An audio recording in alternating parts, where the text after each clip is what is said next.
Well, here we go. The absolute last video of the semester. Now, we talked a little bit about so the inheritance of maleness, okay? So what's a male? So what's the inheritance of a male? It is XY. What's the inheritance of female? It's XX, okay? So so we've got a lot of, we're not gonna,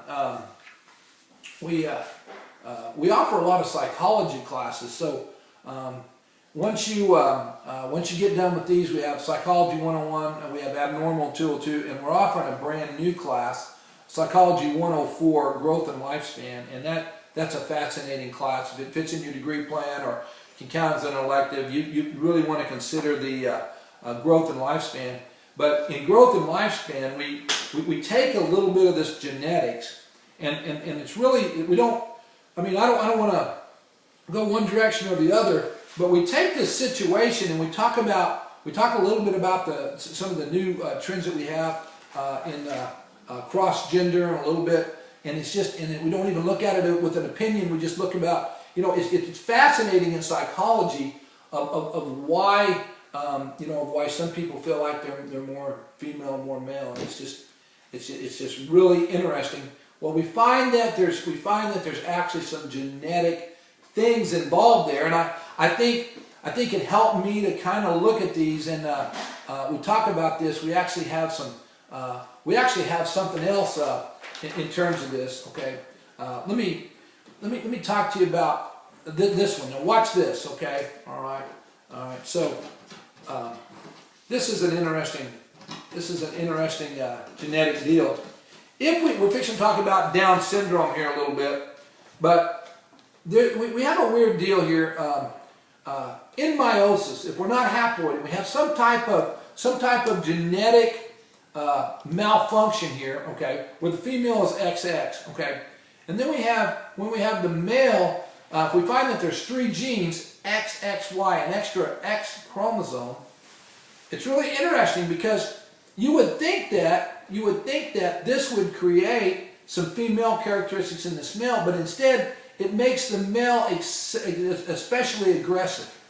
As a matter of fact, we did a study. Okay, psychologists have done a major study of prisoners that are on death row that have created these absolutely heinous crimes. I mean, you know, this is the guy that murdered somebody and cut everybody up, and I mean, you get the picture. We don't need to go crazy here. It's human anatomy. We don't need to, you know, cut everybody up and put them in a freezer. But that type of weird behavior, we're finding that extremely aggressive behavior, that there's a certain percent of people that for some reason in meiosis, we got a development of a third sex chromosome, okay, and it was XXY.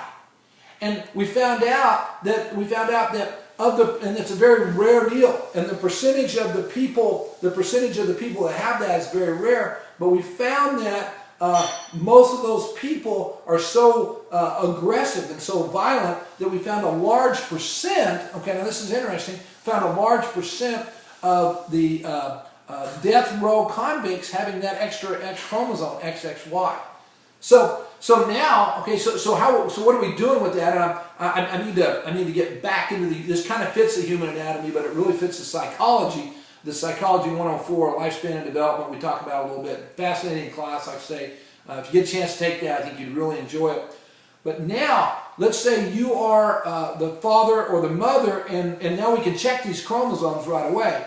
Just a simple blood test right away. So we tell you that your son is XXY. Well, is that, you know, and at first that's bad news, and you're like, oh my gosh, okay, no, they're telling me that means aggressive.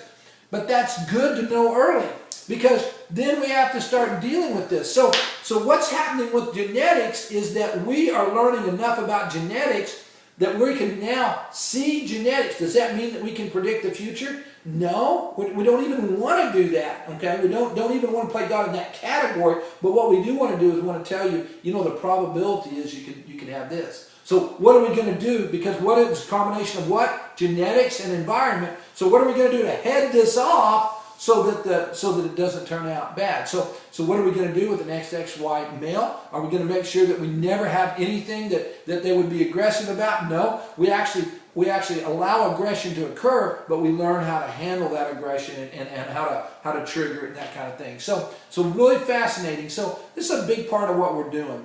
Now we're going to talk about Down syndrome here for a little bit. What is Down syndrome? Down syndrome is an extra chromosome. Okay, Down syndrome is an extra chromosome. Now, so instead of 46 chromosomes, we're going to have 47. So it's an extra. So what does one extra chromosome do? Wow. What does it do? Well, first of all, a Down syndrome child, okay, a Down syndrome child is sterile. They can't reproduce. If it's male or female, they can't reproduce, and it's kind of nature's way of making sure that genetic pool doesn't go from bad to worse to where we get to where we just start getting this extra chromosome that doesn't fit in the system. Okay. So once again, this is an extra chromosome by mitosis. Okay. Now the one that we talked about earlier, the XXY male, that was through meiosis or meiosis. Okay. Now, which of the following is associated with Down syndrome? Okay. Well, in Down syndrome or trisomy 21, okay, the person gains an extra 21st chromosome and has traits of mental retardation and cardiac anomalies, which means problems with the heart. So, which of the following is associated with Down syndrome? It's actually 21, 21, 21. And I'll tell you where the three 21s, once again, it's called trisomy 21. Okay, that's the name and the identification. It has an extra 21st chromosome, and then we actually work with when we work with the genes. We talk about numbers, and we deal with gene 21. So there's lots of things, and I don't want to overly do that. There's a lot of chemistry that we talk about there. And in genetics, we'll study stuff. If you go on to take science, okay, like even though I'm teaching this in human anatomy, I've had full classes in genetics. So if you're doing something in science or science education or research or some type of, even in pharmacology, I had to take genetics. So it's a good chance you'll go on and take a whole class on genetics. The number we remember with Down syndrome, 21. So which is the following associated with Down syndrome? 21, 21, 21. All right. Now, let's see here. Okay, now, which of the following is not usually seen in Down syndrome? Okay, now, we see a lot of things in Down syndrome which makes it hard for this child. We see definite kidney defects, heart defects, and mental retardation. But one thing we don't see is skeletal deformities. So in Down syndrome, we don't see skeletal deformities.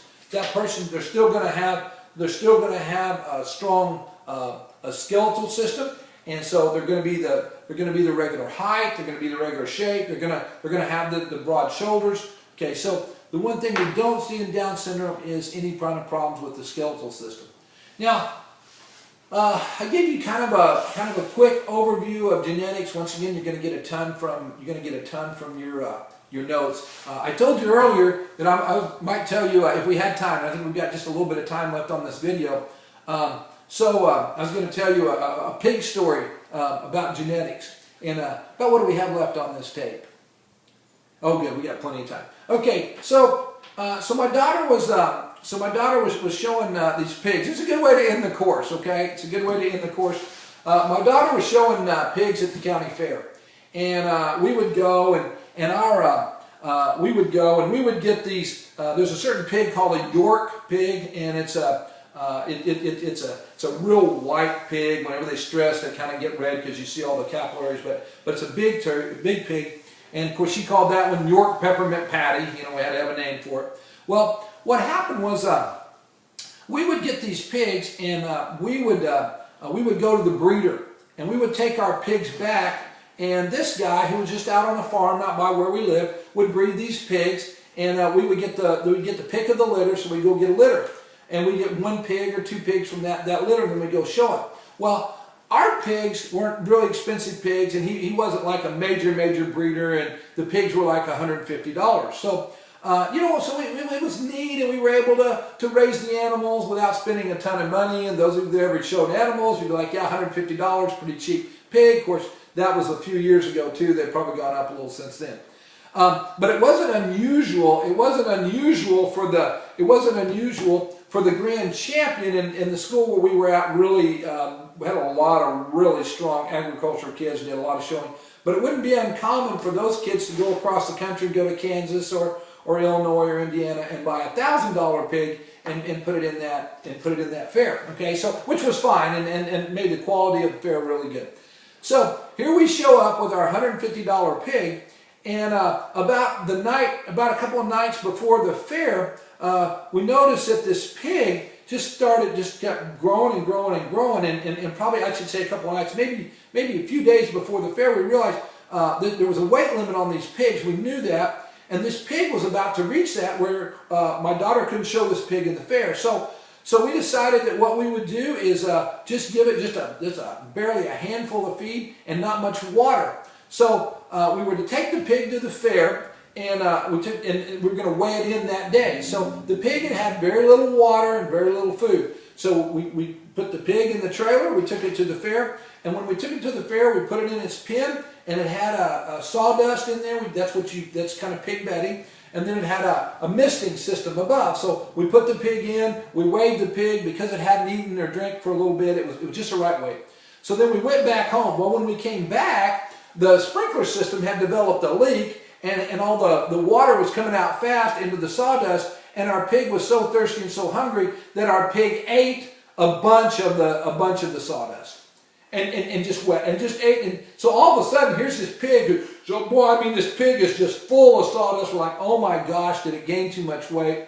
So we start walking this pig. The first time you get 2 weigh-ins, and just follow the story. Right? If you've never shown, you're like, you have no idea what I'm talking about. But we weighed it in the first time, and it was a couple of pounds too heavy. She walked this pig, and the pig actually went to the restroom. She went back through the scales. The pig qualified to get in. So then we had this big pig. Well, now we can feed this pig. Well, the sawdust had plugged up this pig. See, this is true anatomy, not human anatomy, it's pig anatomy. But the sawdust had plugged up this pig, so when we fed this pig, and we fed it a lot because now it can eat as much as it wanted to eat, this pig was a monster. It was this big, strong pig, and man, I mean, it was just solid. So what happened was, to make a long story short, that pig, when we walked it through the show, the judge says, man, what a big, strong, robust York pig. And it won the York class, so it got in the championship of all the other classes. So when it went in, and there are lots of other details along the way, but that pig actually ended up winning the whole pig show. So here's that $150 pig, and it ended up winning the whole pig show. Now, what's my point in telling this? Okay.